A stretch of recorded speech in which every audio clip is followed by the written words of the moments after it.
శేష. వారాహి మాతే ఈ కాశీ క్షేత్రానికి పాలకురాలు. దుష్టశక్తుల నుండి కాశీని రక్షిస్తూ ఉంటుంది. ప్రభు, అందుకోండి అక్కడే.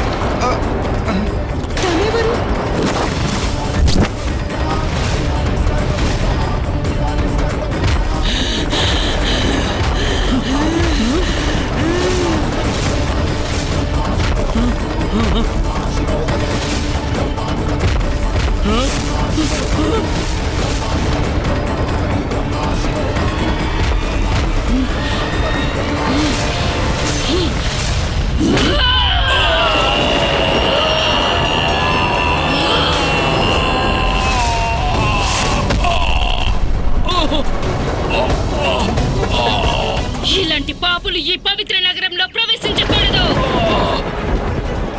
సోదరా, ఈ దేవినే కదా శుంభుడిని వధించే ముందు మాత ఆవాహనం చేసింది. ఇదేనా మోక్షమిచ్చే పద్ధతి? మోక్షం కోసం వస్తే ఇలా చేస్తారా? దుర్మార్గుడా, పిశాచానిపై ఉండి కాశీ పుణ్యక్షేత్రంలో కాలు పెట్టే ధైర్యం ఎలా వచ్చింది నీకు? వారాహి మాత మహోగ్రూపంలో ఉన్నారు. తన ప్రచండ శక్తులతో ఎంతో మంది అసురులని మట్టి కరిపించారు. ఈ జ్ఞానారి కేవలం ఒక పిశాచం మాత్రమే. వారాహి మాత తనని చీల్చి చెండాడటానికి ఒక్క క్షణం కూడా పట్టదు. నాకు శివపుత్రులు అండగా ఉన్నంత వరకు నన్ను ఎవరు ఏం చేయలేరు. అందువల్ల నేను ఎవరికి భయపడాల్సిన అవసరం లేదు.